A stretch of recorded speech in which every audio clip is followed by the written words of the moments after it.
Hello, my name is Stephen Brief from Autism Explained by Stephen Brief, and I want to apologize for the lack of videos lately. I haven't been feeling well. My seizures have kind of gotten bad, and it's taken a lot out of me, and I just had a med change, which has been making me very tired and giving me a lack of sleep, so it's been kind of hard to do a video, so I want to apologize. This is a remake of, well, not a remake. It's going to be about the doctor that I did before, but I'm going to add some more stuff and a recent experience I had with a doctor. So, I've had a lot of problems with doctors that some with autism, and I know that a lot of other people have problems with them too, because doctors can be kind of cruel, or they don't really know how to work with someone with autism. And it's kind of a big problem I've seen for me personally and a lot of other people. And it comes down to them needing to be more welcoming or kinder or warmer to the person with autism. So doctors can be kind of tough to be around, and uh, so first off, when a doctor meets someone with autism, you want to be calm and nice, and you want to kind of talk to them in a kind way. I guess a good example was recently, I just had a doctor's visit, and I was in the waiting room for about 2 hours, and by the time, because the doctor was running very late, and by the time I was able to talk to him, he was very abrupt and rude and just was kind of cruel, and he didn't give an explanation for why he was late, which, I mean, you can't really go into too much details, it can be personal, but you can be vague about it.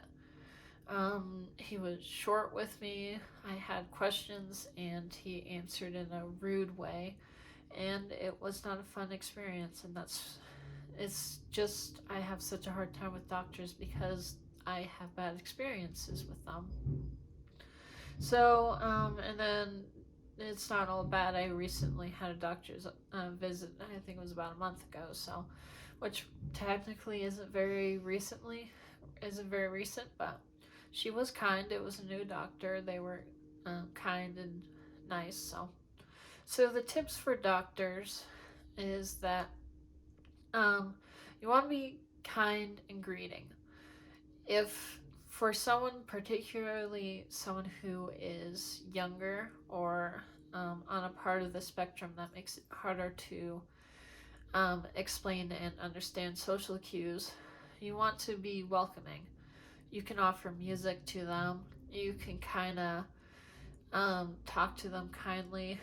You should allow them to bring something like a safety blanket. I had a stuffed animal that I brought everywhere that helped me a ton. So, allowing, this is a good tip for parents, is allow their kid to bring something into the office.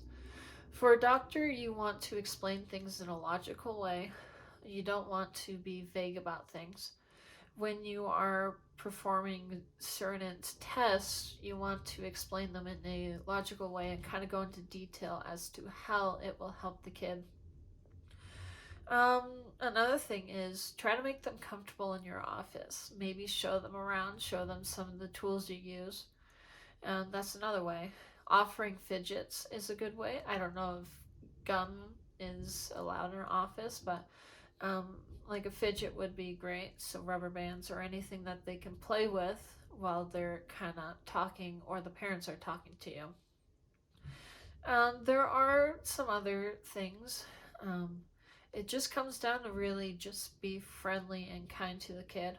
And then for parents who are taking their kid to the doctor, remember your kids are scared and are unsure of what's going to happen. So for a parent, try to talk to them and try to explain why they're going to the doctors. Tell them that it's a good thing and that doctors doctors are there to help. So, and the parent should work with the kid. Don't just bring the kid directly to the doctor's office. Work with them and try to maybe set up a few days ahead, just talking to them about how it's going to help them. So, yeah, that's for doctors, especially. Be calm, polite, have short conversations, try to talk to them about things they might enjoy. Explain what you're doing, the tests, in a logical way that can be good for them. Particularly for another thing is for people who are on the higher end of this. Well, not people who are at kind of my level and people who are older. They need to kind of a doctor needs to be calm and talk to them directly because even though I am older, I still have problems with doctors. So being calm and friendly, kind of having um, kind of treat them like not exactly well kind of like a family relationship, not like giving them hugs or anything, but just talk to them in a way a family member would, just being calm and collected and just explain things that will help them understand. um that's about it. um I will try to do a try to get back to a good video schedule. I am so sorry. I've been having some health problems and it's been very difficult. So, thank you for hanging in there and being patient with me. I will try to get more consistent again. It's just kind of difficult, especially lately, to get videos out. So, um, well, I please share this with doctors you know if that's possible, or this might have some good information for people who are parents and they can talk to their doctors. So that's about it. I hope you have a good day.